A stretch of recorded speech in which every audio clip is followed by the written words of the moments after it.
Veja hoje no Jornal da Manhã. O tênis em cadeira de rodas ajudou o Brasil a garantir o título no último Parapan em Toronto. Foram 4 medalhas na modalidade, 2 delas conquistadas por Daniel Rodrigues, e ele é o personagem da nossa série Sonho Olímpico. O aleitamento materno é o tema que vamos abordar no quadro Saúde em Foco. Água para irrigação. Saiba da importância de se adquirir a autorização no nosso Giro Rural de hoje. Em meio às condições econômicas do país, Minas Gerais registrou uma redução tímida na taxa de desemprego no segundo trimestre deste ano, ficando inferior à média nacional. E falando de política, de julho de 2013 a julho de 2015, o Supremo Tribunal Federal arquivou pelo menos 290 inquéritos em ações penais contra 157 parlamentares. Temos as notícias policiais que foram destaque nas últimas horas em Paracatu e região, os vídeos descontraídos e muito mais. Portanto, fique ligado para ficar bem informado, que esse é o nosso Jornal da Manhã. Olá, bom dia! Hoje é quinta-feira e começamos a edição do Jornal da Manhã com foco na série do jornal que nós estamos exibindo aqui, em parceria com a Rede Minas. O tênis em cadeira de rodas que ajudou o Brasil a garantir o título no último Parapan, em Toronto. Foram 4 medalhas na modalidade. 2 delas foram conquistadas por Daniel Rodrigues, o mineiro que nasceu com a má formação na perna direita há 2 anos e teve que amputá-la. A história de recuperação e superação desse atleta que é esperança na medalha paralímpica do Rio, você confere agora na nossa série Sonho Olímpico.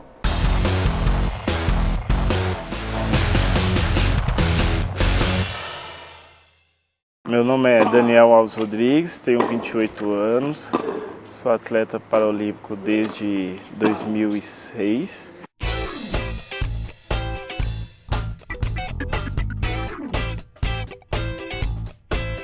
O tênis para mim é a única paixão agora que eu tenho com esporte. Eu fiz futsal, handball e peteca. Foi daí que eu comecei no tênis, porque através desse esporte que eu fazia no colégio, aí o meu professor de história ficou encantado com eu jogando com pessoas que não tinham deficiência física e me encaminhou para o esporte paralímpico. O dia a dia é assim, se resume mesmo em treinamentos mais para o esporte.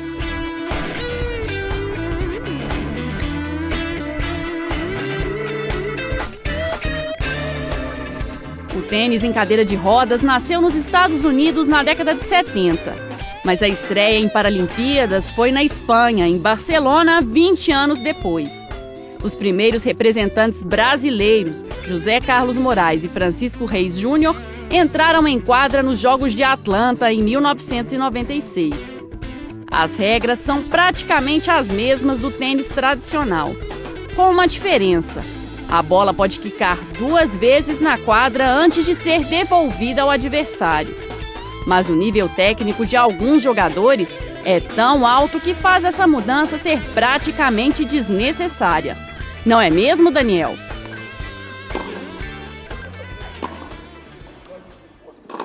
Eu nasci com a perna 20 centímetros mais curta e com o pé menor.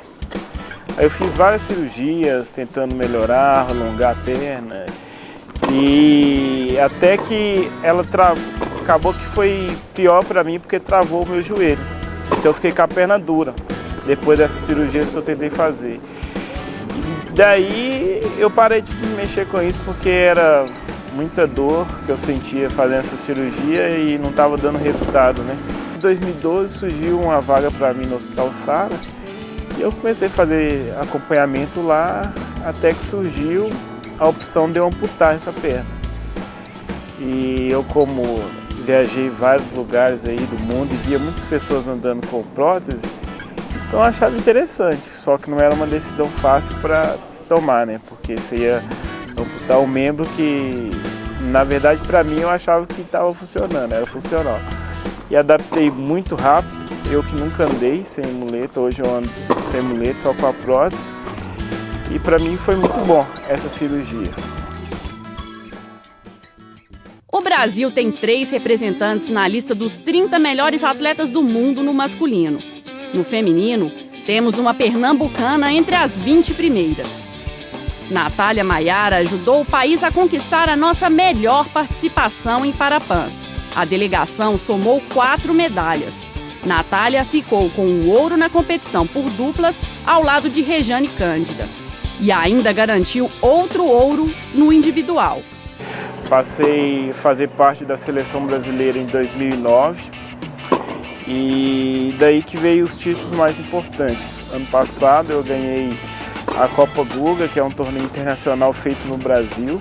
Aí na sequência eu viajei para a Colômbia, fui campeão na Colômbia, fui para Nova Zelândia, fui campeão na Nova Zelândia. Então assim, foi várias conquistas seguidas, sabe? Eu consegui chegar no ranking de 17 do mundo e fora a vaga também para a Paralimpíada, que é uma vaga também que às vezes você não ganha a medalha ali, mas só de estar lá já é uma conquista, porque são mais de 500 atletas, são 34 vagas, né?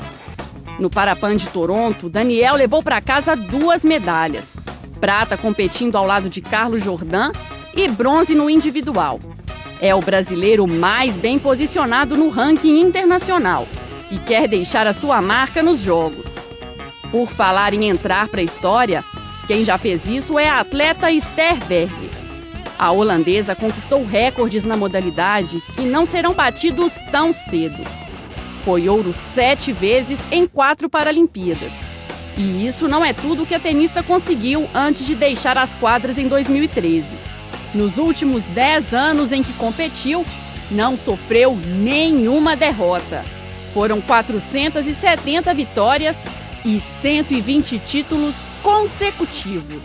A gente ter a torcida é a mesma coisa de ter a família da gente apoiando sempre e na casa da gente, né? Coisa que você vai defender as cores do seu país, então é importante porque pesa, né?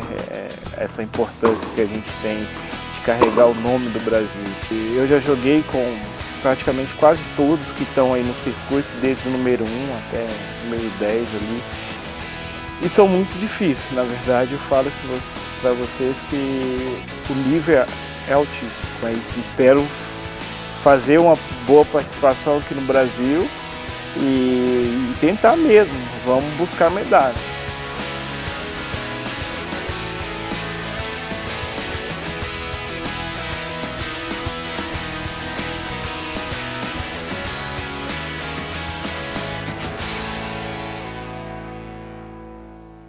Agosto está encerrando e, como sempre, é bom lembrar que o mês está se dedicando ao aleitamento materno.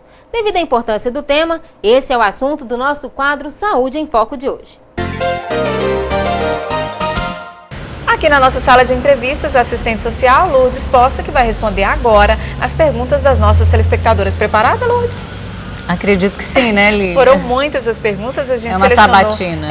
A gente selecionou algumas porque outras acabam sendo suprimidas por algumas dessas perguntas. Então vamos começar aqui com uma pergunta de uma telespectadora.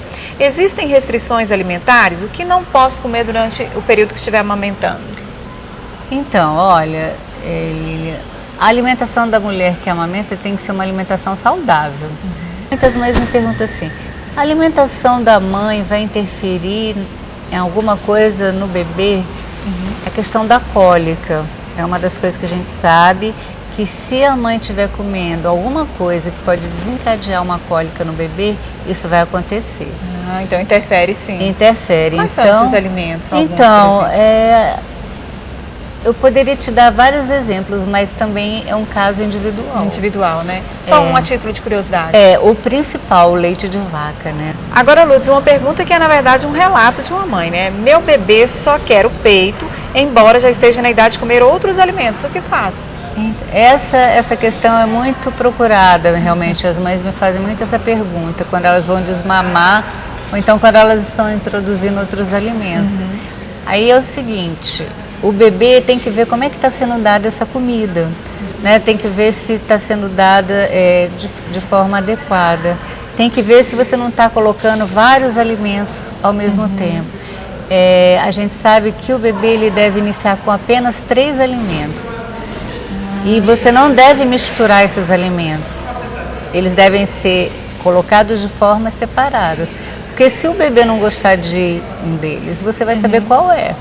Lourdes, outra pergunta. Quanto tempo deve durar cada mamada e qual o intervalo ideal entre elas? Olha, Lília, a amamentação ela não tem assim um tempo certo, regra, né? Não tem uma regra.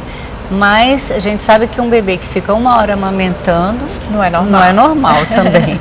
E o que eu vou ter que observar? Eu vou ter que observar se o bebê fica satisfeito após as mamadas. Aí vai me dizer que ele está tirando o leite que ele precisa. Então eu tenho que ficar observando isso. O meu bebê está satisfeito, ele larga o peito e fica satisfeito. Ele dorme um tempo bom entre as mamadas.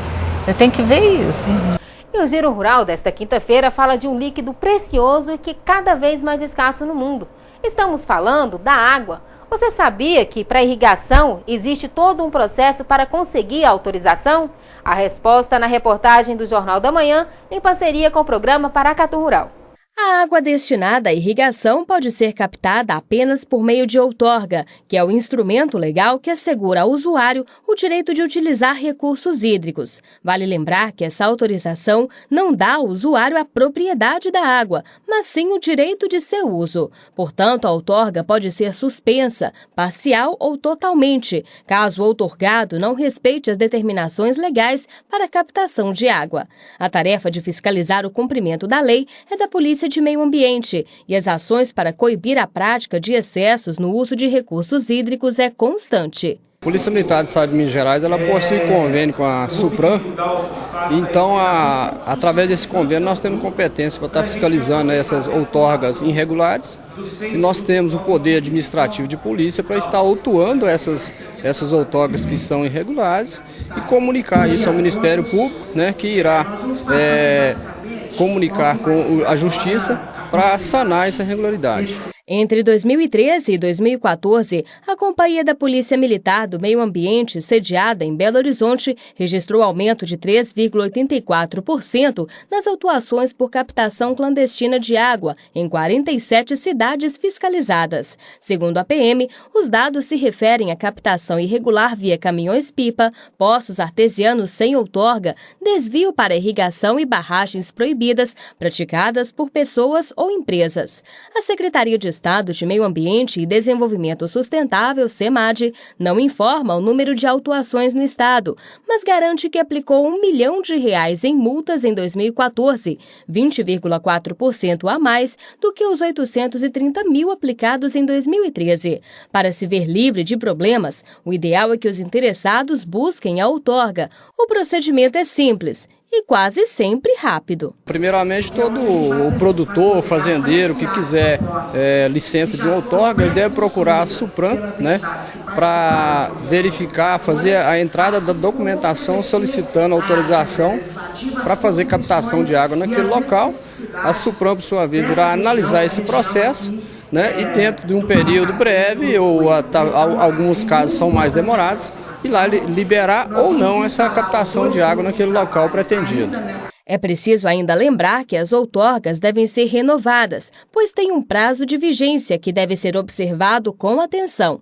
No município de Paracatu, boa parte das autuações realizadas pela Polícia de Meio Ambiente se devem à captação de água com outorgas vencidas. Nós temos diversas outorgas irregulares, outorgas vencidas, que o proprietário ainda não procurou reavaliar essa outorga. Então nós temos diversos problemas nesse sentido, nós fiscalizamos constantemente as outorgas aqui no município de Paracatu e constantemente estamos autuando fazendeiros, pequenos produtores, grandes produtores, com relação a outorgas às vezes irregulares, outras vencidas e outras sem licença ambiental para fazer aquela outorga. E mesmo que a previsão de chuva para o sul e zona da mata se confirme, elas certamente não vão ser o suficiente para mudar a situação de seca. Por isso, a iniciativa de pessoas como o seu Domingos, da cidade de Guaxupé, é tão importante. Há 4 anos, insatisfeito com o abandono das nascentes da região, resolveu fazer a sua parte. Desde então, vem plantando árvores e semeando esperança. Nem a seca que endurece o chão, o sol quente, os calos da enxada ou o cansaço desanimam seu Domingos. Nos momentos de folga, ele pega as mudas e as ferramentas e faz o plantio de árvores em locais onde existem mananciais, nascentes e rios. A ideia nasceu depois de um passeio com o filho. Essa ideia surgiu na visita que a gente fez a uma nascente, muito antiga, E essa nascente, por sinal, era uma nascente muito bonita, uma água boa. E essa nascente secou devido à desagradação do homem, né? E então eu resolvi, toda pessoa tem um anjo da guarda, um anjo protetor, eu acho que os rios também tem que ter. O trabalho é realizado com a venda de óleo de cozinha, que é coletado em residências e empresas. Quem pode, doa. Então a gente troca na venda do óleo, nós pagamos o produto, 50%, e os outros 50% a gente compra a muda de árvore. E o que falta para manutenção, o carreto, a gente tira do bolso. Só aqui no Parque da Mogiana, 103 espécies foram plantadas, entre frutíferas e nativas. Um trabalho solitário que o seu Domingos realiza, mas que você também pode ajudar. Qualquer quantidade, é só entrar em contato com a Anjos dos Rios, nós vamos e buscamos. Cada município que dá a preferência para a gente fazer essa coleta, a gente reverte essa coleta no plantio de árvores nascentes do rio que abastece o município. E o Jornal da Manhã desta quinta-feira fica por aqui. Mais informações nos nossos próximos telejornais ou através do nosso portal www.mbnews.tv.br. A gente volta a se encontrar amanhã. Um ótimo dia a todos. Fique agora com o programa Falando de Vida.